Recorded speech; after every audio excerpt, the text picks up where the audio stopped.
Good evening. Hello. Hello out there, world, internet world, people, all of you. Gather round. Sophie's here with my voice. This is Sophie's Voice, episode number 23, coming to you live from my house. I was going to say my bedroom, but I didn't want to be too intimate, let you know where I was, but this is my bedroom. So yes, we've had to rearrange the house a bit, and this is where we are at the moment, and it's working just fine. So yes, here I am. I'm on my own again. We had this was going to be Catherine's week this week, to catch up with her and see what she's been looking at in the world and have a little chat about what's going on. But poor old Katherine is a bit crook today. Got a bit of a sore throat, so she had to make a call on it and say she'd better stay home and go to bed. So that's what she's doing. I just messaged her, and she's having a bit of a rest, trying to get rid of that sore throat. So hi, Katherine. Yes. So yes, just trying to think about what to talk about today. I'm glad I do this live and that I've set this commitment for myself. It's a little bit like doing the drawings when I did the drawings every day for a year, that some people are aware of, that have seen that on Facebook.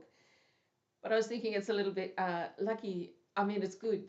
I knew I had to do this to make it somehow a commitment to myself to keep it going, because otherwise it's too easy to say, I don't feel like it. I've got nothing to talk about. I don't know what to do. So I'm having to overcome that and just keep rocking up, keep turning up, and see where this takes us. Because if you don't do it, you don't know. You're certainly not going anywhere, are you?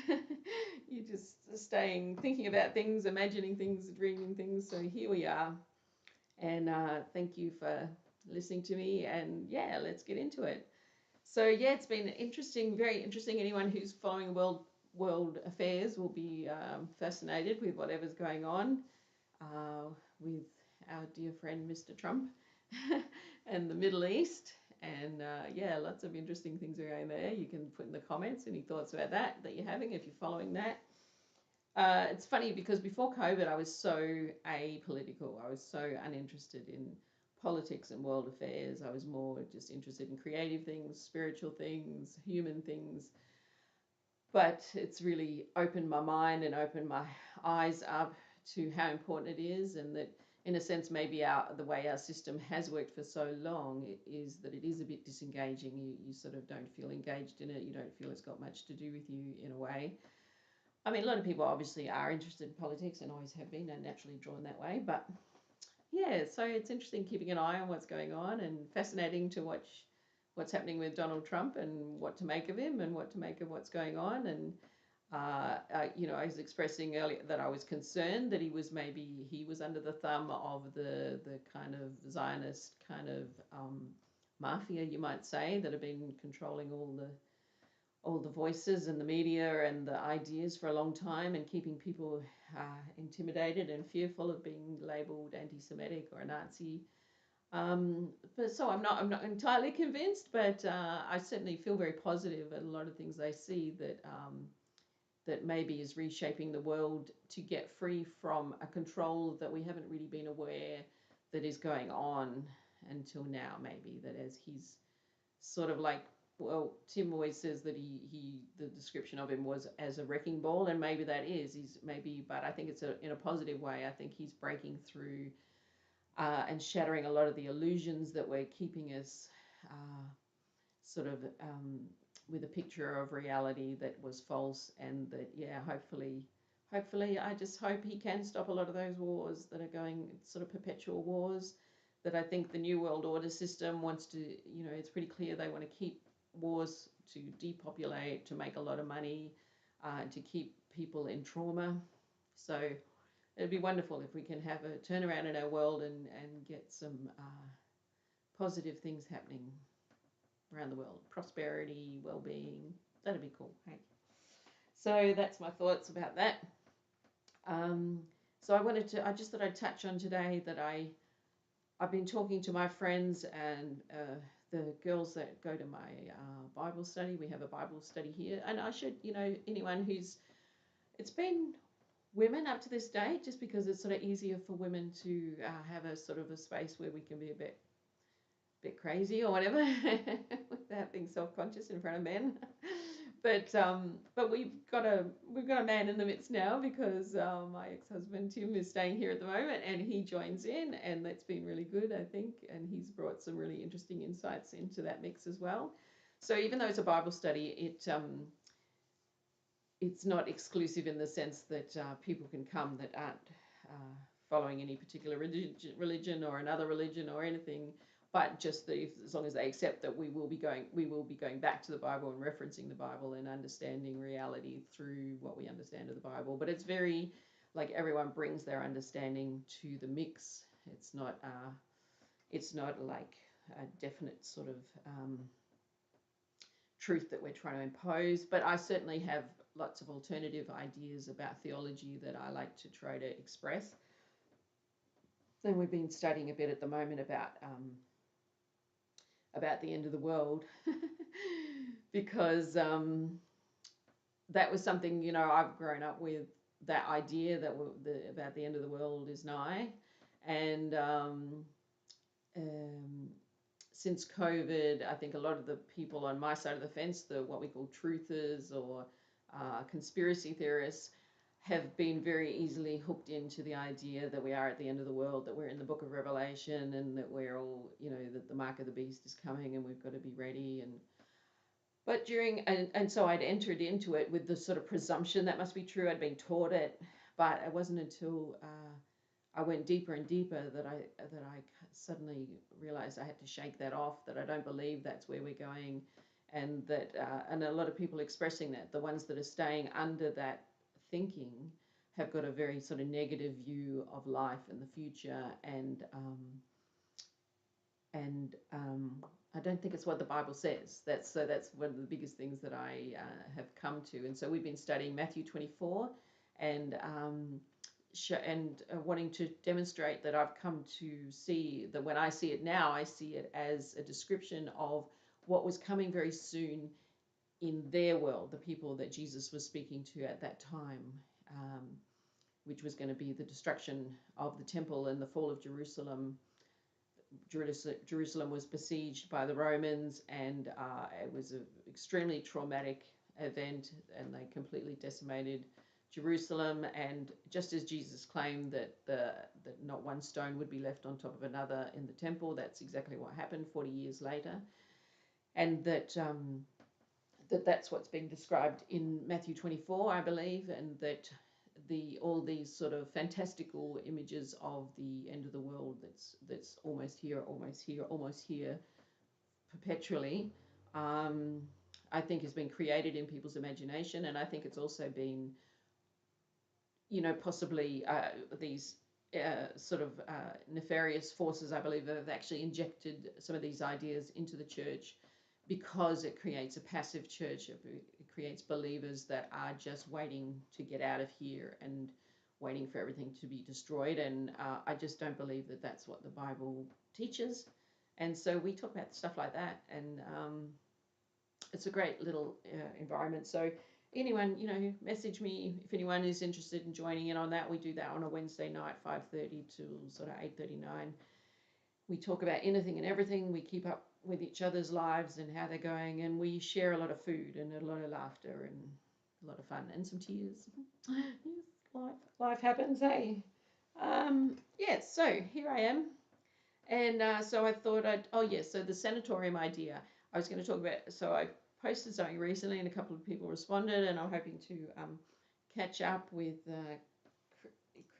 Kirsten, isn't it? Kirsten, sorry if I forgot your name, darling. But yes, so we're going to get together.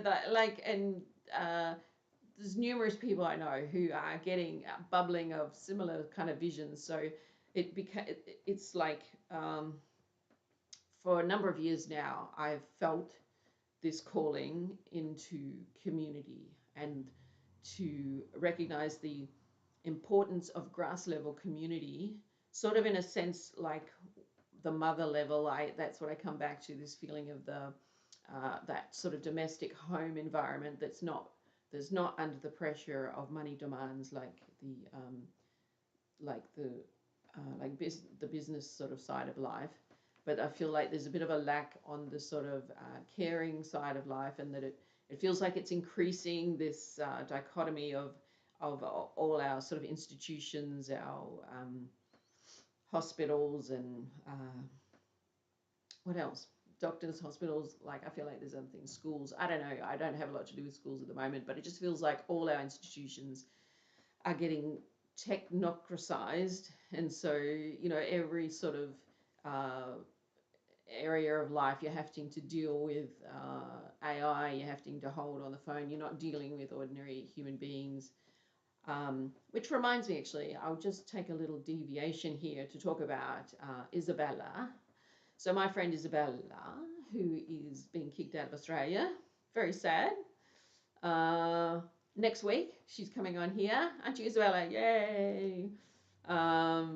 Next Tuesday, we've sort of decided to pre-record it because she's not feeling 100% confident because of her English, but she'll be fantastic. She'll be fine. But I said, yeah, okay, we can pre-record it. So I'll just release it at the same time. But we'll talk a bit about her journey of trying to jump through the hoops that are put before her in order to stay in Australia, which she's come to love and feel like home, and has family here. But yeah, that was sort of the connection in my mind was that sort of thing of dealing with,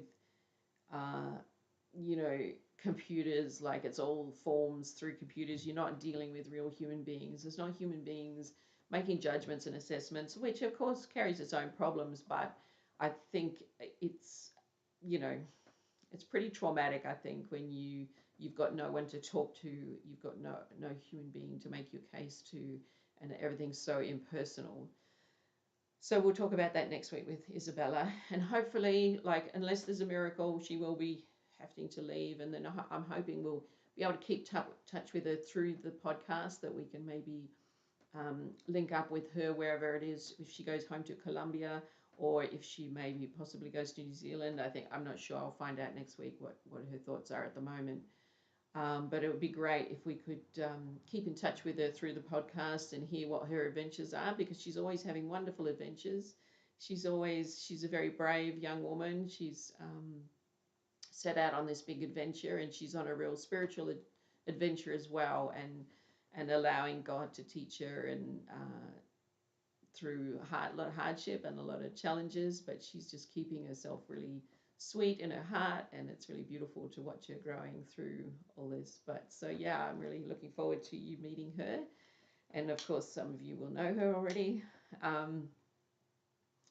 So the idea of the sanatorium was there was a few people in my life that connections that it was making me aware of, that which I'd already been aware of, like I said, this journey of worrying about community and how to create, like trying to work out what is the model, like how do you create community environments where people can get the sort of nurture and connection that they need, because I believe that as human beings, we need other human beings to be bouncing off in order to get a sense of who we are and what our value is in life. And if we're too isolated, we get a bit nutty, and it's not the way we're made to be. We're made to have community, to have people around us that value us, whatever we are and whatever skills that we have a sense of our own value and our own potency and our own what we have to contribute to the community. So yeah, my first expression of that was I started a community art barn up in the hills. Learned a lot from that. I think we did some amazing things, but it was a journey, and that's what I'm learning. Like, you've got to you step outside your comfort zone and start these things. You do stupid things because you don't know what you're doing, but you also do really cool things because you're stepping out into something where you're making things possible. And so there was a lot of cool things that happened with that, but that couldn't keep going. And then when I had to come down to the plains out of the hills, and found myself stumbling into the wonderful situation with Ruth Mary Bond, who was a minister in the Uniting Church and had her own wonderful project to create community and to support people that were trying to get employment, and that was the Experience Cafe, in which people could get training as baristas and work as a volunteer in exchange for getting that experience and that training, so that they could go on to get employment. So I got involved in that and ended up running the cafe, the Experience Cafe in Kilburn. Put something in the comment if you are watching and you know about the cafe and you've been there, and say something amazing about it. It was pretty cool. But at COVID, it had to close down. It wasn't workable to keep it open during that time. So since then, there's been lots of other things bubbling away and things going on. But there's just this feeling of like, what next? What is it going to be next? And so this idea of a sanatorium came to me, in the sense that there's a lot of people that I know that are either having psychologically stressful times for whatever reason. It's like our world is stressful anyway, but there's all kinds of reasons that people run into trouble in life, and also physical problems that maybe are not sort of like, you're not on life support or something in a hospital, but you still can't, you need people around you to support you through that process. And it feels like, I have this sort of image of like, that's why I'm saying the sanatorium. Even when I looked up the word, it's actually more connected to, I think, TB. I think that was specifically what it was connected to. But the imagery of the sanatorium that I have in my mind is like being healthy, sitting out in the sun. That was the post I reposted recently, was people that build these buildings specifically where people could sit in the sunshine, because they had a lot of confidence that the sunshine was healing. And people are re-understanding these things now. And also, my idea of the sanatorium would be not so much of the pharmaceuticals, like not relying on things like antibiotics in the way that we do. We've become so dependent. We've lost confidence in our body's ability to heal, and having sort of that sort of ordinary day-to-day understanding of the things that do make us healthier. And I think there's a real revolution of that going on, and it's very exciting to see people becoming more aware of that, of the food we're eating, of the way we're living, of eating good food, and that kind of thing. And also, all the sort of possible alternative things that if they work, like, let's do them, kind of thing. So, and also, that idea of supporting people who want to get off pharmaceuticals, to give them a safe place, to set it up in a way that it's a safe way that they can get off those things that their bodies become dependent on, and look for alternative ways to live better and to live longer and to enjoy life. So, I just wanted to touch on that, because it feels like it's time to start sort of maybe having those conversations. I think at the moment what I feel like I need to do is, first thing is, I've got to finish my book. Like, so I have a bit of a tendency to, like, I'll see that and I'll do that, and I'll say, oh, I should be doing this and I want to do that. And, I'm trying to, somebody's invited me to be part of an exhibition, so I'm trying to do 3 paintings at the moment, which is really hard to do. I've done a bit of charcoal on one canvas, but so that's for Sala. I'll be doing some paintings for Sala. But I think I have a little sort of note. I feel like I prayed about it, and it was like, just don't take anything else on. Don't try and do anything else. Get your book done. So I feel like the book is the first thing at the moment. Not that I won't keep trying to do all the other things I'm doing. The dancing classes are wonderful, and I love them, and the Bible study, and doing the podcast. But I can't add anything else on until I got my book done, till at least it's in for editing, which will be exciting. And it's going to happen. It will happen, yes. What am I saying? So I think that's right. So not trying to do anything more about the sanatorium at the moment, but certainly have conversations and allow it to start to form as an idea, because it's going to need a location. And I think it would be a location where I would live, I would imagine.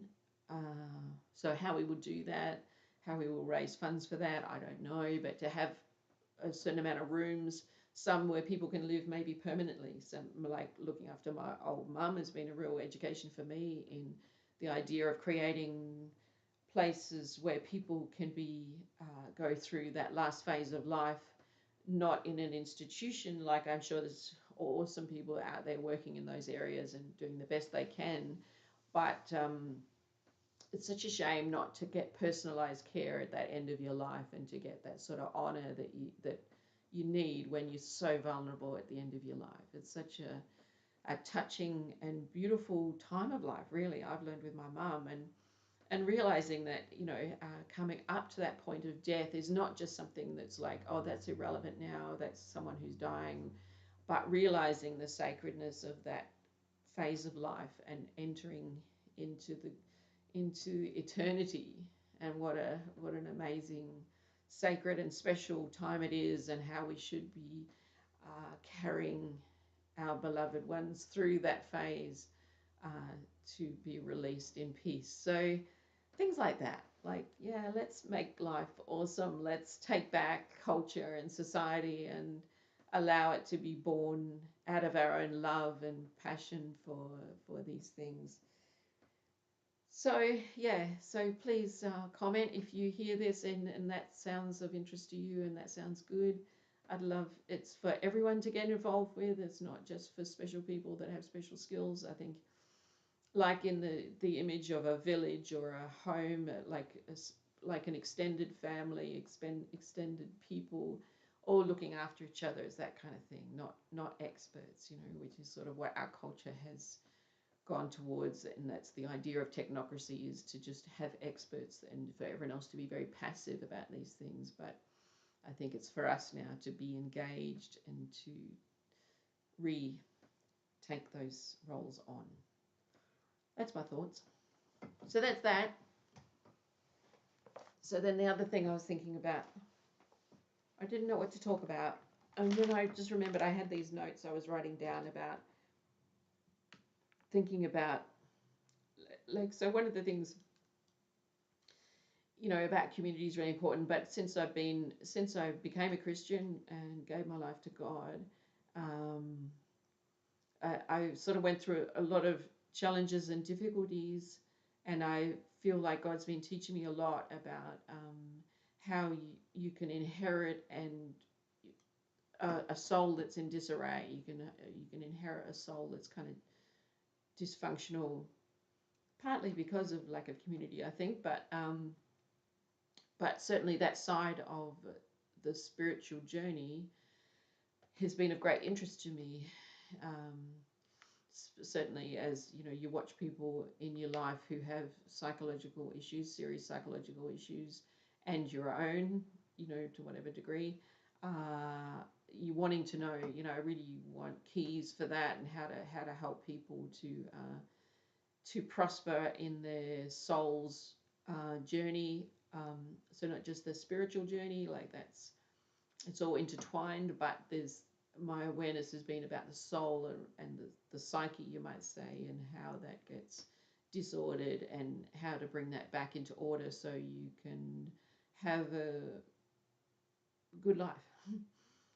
Yeah, not be in disorder and dis-ease in your soul, but to be well in your soul. And so that's a lot of what your spiritual journey is, isn't it? It's like healing your soul, teaching your soul, bringing your soul into right order. That's where the Holy Spirit will be always leading you, is into that. And so learning to recognize, like, if you're not recognizing what God's doing, it's easy to fight against God and not know you're doing that, and find yourself stuck in corners and not knowing why, and then people despair and lose faith and think, and then if God's not there, what is there when you're in those desperate situations? So very important to know your way through the sometimes tormenting maze that is psychological unwellness, and so wanting to support each other in that. So I just found in my notebook some notes I was making about what I would try to impart to someone about this area of getting stuck and finding your way through. It's like you go through different stages of life, and it's like you're always developing into another degree of your spiritual journey. And yeah, I suppose this is about blocks, things that would block you from getting up to the next level. And so the first thing I wrote down was that sometimes you can be so attached to your sense of identity. If you say, for instance, you're depressed and you've always suffered with depression and certain um, difficulty psychologically, one of the first things that is really important is to loosen your hold on your sense of identity, because sometimes your sense of identity and the things you've experienced, you can be sort of crying out to be out of this situation you're in and not be experiencing the depression, but you might actually be clinging to it at the same time unconsciously, because it's who you know, who you are. This is who I am. I am this person, and it's like you're looking for some sort of force to change that without realizing that you're actually holding on to it. And so one of the first things I would say would be to be ready to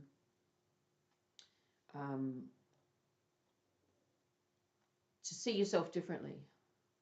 And this is one, and I think it's the theme running through these ideas that I had, is that we can be unaware of what we're holding on to and what we won't allow to change. And so it's a bit like if you think of the spirit as like a river and it wants to come through you, and if you think of like the dysfunction of your soul can be like those rocks and those blocks that are cutting off that flow, and so you can be crying out for that flow but not realizing that your sense of identity is in that blockness to the degree that you fight against getting free without realizing it. So that's a big one. It's a big one. So you have to let go of being that person who's in that poor situation, who's the victim, who's feeling beset and who needs someone to recognize that, to get justice, to get what they need, what you should have. So all these things are about the importance of recognizing what you've got control of, because a lot of these things, if you've lived through these things for a long time, you have a sense of something that's not wrong, not right. Someone's got to come and rescue me, do something, change whatever it is so that I will be happy. But this is all about realizing that you are the primary person who has control over what's going on in you. And in fact, this is your main responsibility, is your soul and what state it's in. And nobody else can really do that. No, I mean, nobody else can do that. It's you. It's between you and God. Is this journey into wholeness. So yes, so change. So being willing to change at a very profound level. And I found that God will take you into situations that challenge you and force you into that position of change. And that if you resist it, you get into a lot of suffering. But if you learn how to be willing to change at a very deep, fundamental identity level, allow yourself to be changed. And in fact, that's what the word repent means. It means a change of mind, a change of attitude, turning around, doing something different. So be willing to be different, to change, in order to get free.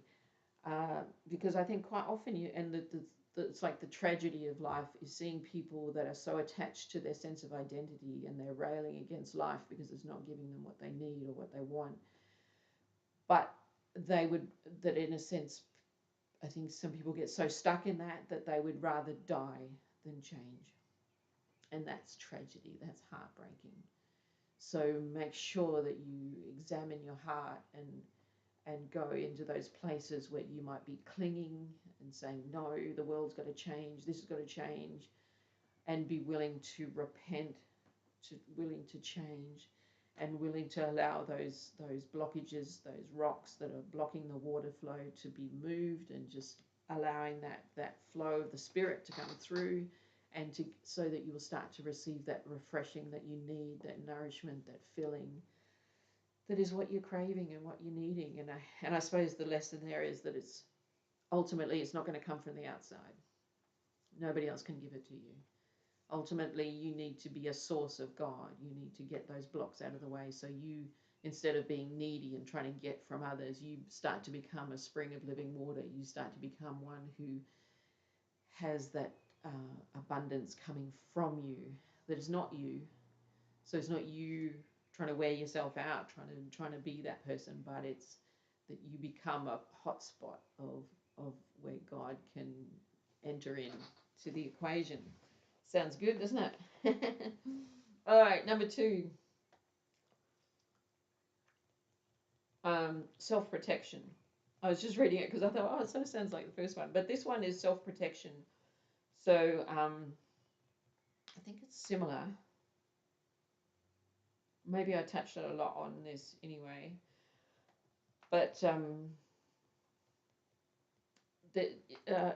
people get very caught up in self-protection. I do it. Everyone does it. We protect ourselves from people so much and so much from things that we can't learn things. We can't learn the lessons we need to learn, and because we've all got blind spots. It's just part of being human is that we won't see things that we're doing that are stupid. And so other people are going to say things to us, or situations are going to confront us. We're going to feel hurt. We're going to be upset. And I think there's a lot of kind of ideas that come from popular culture now that like, don't put up with that, and like, you got to fight back, and sort of like sets you in maybe a bit of a self-protective stance. That I'm not saying you don't protect yourself, but so it's just specifically around this idea of allowing the lessons to come in, and set your boundaries of protection in a different way, in a more conscious way, rather than just unconsciously fighting back at anything that seems to be wanting to hurt you. And I think it's these things are, if you listen to the words of Jesus, for instance, that if someone strikes you on the right cheek, offer them the left as well. That if you kind of are on the spiritual journey and you really take that to heart and really live it, you find that that this is kind of what it's talking about. That that if you're just in that sort of self-protective mode, that it puts yourself at the center of your existence, and then in fact the center of your universe, and your whole sense of security comes from your sense of self. Then you've got to protect it from everything that seems to be damaging it. But sometimes discipline is painful to the self. But so if you're protecting yourself from everything, you won't learn and you won't grow. And yeah, I think about the center of the universe. I think that's a big one for that one, about shifting yourself from the center, and so that when hard things happen, or criticism or painful things, listen to the teachings of God, listen to the Spirit, and be humble through it, and so that you can learn and grow. And that's the way that you can overcome your blind spots, because otherwise, if you just stay in that self-protective mode, you will be protecting your blind spots, and that's not a good look. All right, lack of structure, I thought of, which I was thinking of. It's something that I've been learning about. There's been sort of issues. There's always issues with, like, to what degree should you be giving yourself just self-expression and authenticity, being your real self, which is very important, of course. But then what role does discipline play? And it's a real, I think, issue for a lot of people growing up now, because there's been such changes in the idea of how young people grow up, what degree of discipline or freedom and freedom of expression, and sort of almost like an idealization of the natural self, like just whatever you are naturally, that's perfect and that's beautiful, and that's what if you just leave that to be whatever it is, then it's perfect, and you'll be healthy and you'll be normal and everything will be all right. But for my own self and from what I've observed, is like, if you don't have some sort of discipline gives you structure. If you don't have structure and you just rely on feelings and inspiration, they come and they go and they're up and they're down and they're here and they're there. And so then if you don't have structure, then that's all you have is that. And you become a victim to that. You're just tossed around wherever you go. And so learning structure is, I think sometimes our consciousness, our mind part of us can be a bit lazy and can just be going along for the ride if we haven't been taught discipline. But I think discipline comes from bringing our consciousness to address our own problems. And once again, this is about, I think, learning that that you're not just a victim. Everyone's a victim to some degree or other, like everyone's getting tossed around by life. But getting out of that victim mindset is taking responsibility for whatever it is you're not happy with your life, and that requires attention and consciousness. And so it's stopping and getting all the feelings out of the way, let them all settle down and be still, and then just, all right, what do I do about this? What have I got control of? What can I do? And what structures can I put in place so that me tomorrow, when I'm in the midst of things and I don't know what I'm doing and I'm trying to work things out, I've got a structure that this sort of more this like parental part of me has laid down that can give that part of me security, the part that's sort of just living and in the midst of spontaneity and doing things. So I'm not just tossed around by everything, but I've imposed a structure that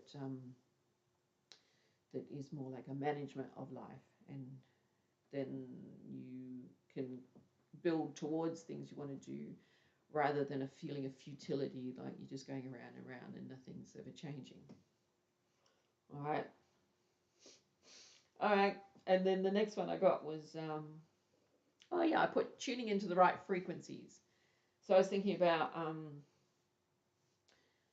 of becoming aware of soul atmospheres. So there's atmospheres of the soul. So if you, like, sometimes all my life I've had this problem, and I think a lot of people get it, where there can be little trigger things that you're not even aware of, and they can set you off in a disturbed state, for instance. Feeling a floating sense of disturbance, and you just feel like sick, like things are wrong. Sometimes you know what it is, sometimes you don't. It's just floating. Learning how to be aware of that, for one thing. So there can be fear, there can be anger, depression, futility. So if you think of those things as atmospheres, and that you start to understand that if you step back from it and observe it and see that you're in an atmosphere, that you learn the skill of shifting the atmosphere. And this would probably take a whole lot of like thinking through this as a separate thing. Probably all these things could be their own separate things, and I might be trying to shove too much into one thing. I don't know, but yeah, this one took me a while to understand, especially because I did suffer a lot of depression through my 20s, 30s, 40s, I guess. Like I would still have episodes. And there's lots of other things about depression to learn and strategies. But I found this was a really important one. This was really interesting because I started to realize that I could, because you realize when depression comes on you and it just feels so overwhelming and you can't see anything else, and it feels like your future is covered in this blanket of depression. You think of the past and you feel like it's always been here. This is always the way it is. This is always the way it's going to be. And any sort of thoughts of getting out is like, I've got to work really hard and I've got to do this and I'll do that, and then maybe down the track I won't feel so depressed. But I started to realize that and I don't know what other people experience, so I can't sort of say, but I know that there is something here to do with frequencies, and we can call it frequencies or atmospheres, but learning when you identify that you're in a dark atmosphere, learning to shift it.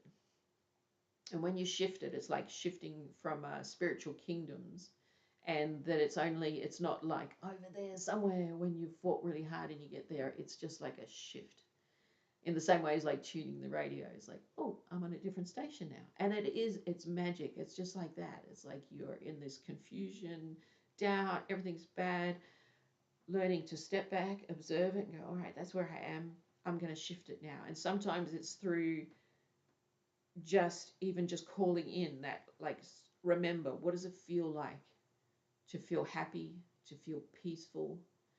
And the thing I started to feel like as a believer is like, I have the Holy Spirit. The fruit of the Holy Spirit is peace. One of the fruits of the Holy Spirit is peace and joy and love. So what does that, remember what that looks like and claim it and declare it over yourself. Because it's like the depression is coming from a voice that is saying you have to feel like this. This is the way you feel. Nothing can get you out of this. But you can start to say, no, I don't accept that anymore. I don't accept that there is some sort of ongoing story that I have to be part of. I'm going to shift out of that and be in it and change the story. And I'm going to receive that feeling of peace. Everything's all right. Everything's all right. Everything's beautiful just the way it is. I feel great. And just start to speak that into yourself and feel your shift. You can, and it's magic. I can tell you, it's magic. It works. I made it work. So anyway, yeah, that's tuning into the right frequency. Number 5 was needing too much control. How long have I been going for? Am I going on too long? I can't see if anyone's in the chat because I've just got a swirling circle on the chat thing. So I can't see it if anyone's here with me at the moment. Maybe I'll have a look in here. Oh, Catherine's saying something, are you? Oh, there I am. Hi. Yes, Dr. Joseph. Yes, that's right. Thank you. So Catherine's just put a comment in there about Dr. Joseph, and that's his, in terms of, that was about the antidepressants, but we'll get back to that. Yeah, he's like a real hero at the moment for those that are discovering him. If you go on YouTube, that's about someone who's become aware of the terrible thing that's going on with over-medicating. Yes, so the last two I'll just touch briefly on, which was needing too much control and being too passive, which is sort of like two sides of the same coin. But yeah, sometimes we can be trying to control things too much, because control really does give you a feeling of safety. I think when you feel like things are in control, it's a really nice feeling, and you feel like, yes, everything's okay, and then you have that nice feeling inside of like, yes, everything's good and in the right place and I'm in control. But you see, it's this thing about what you're depending on, if you're depending on the outer world or the inner world to be the source. If you're depending on the outer world to be the source, then you're sort of trying to control your outer world so that you can feel good inside. But once you realize that that does make you a victim, because so many things can change in your outer world, and so many things are out of your control in your outer world.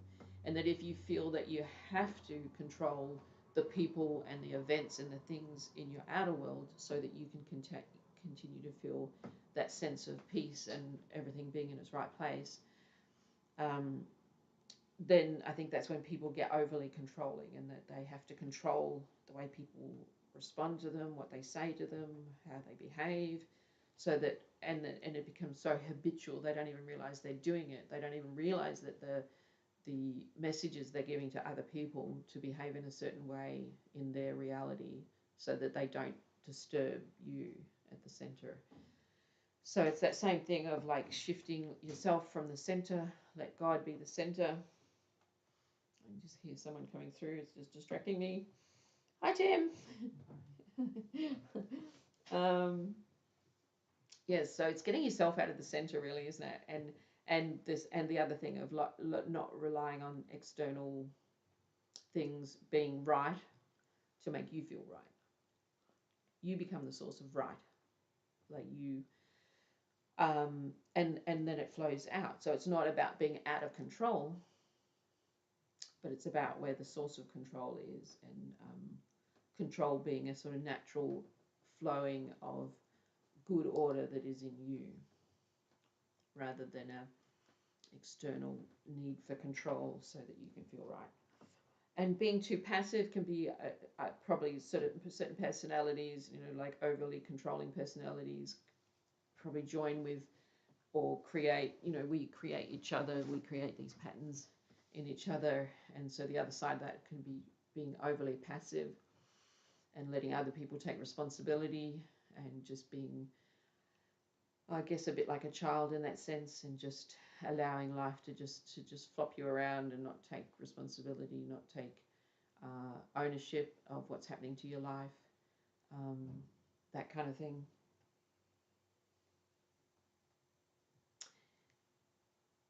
I think I'm done. So if anyone's still here, hi, I'm glad you hung around. Write something in the comments and tell me that you listened and what you thought, because that's like huge for me. It really is a buzz.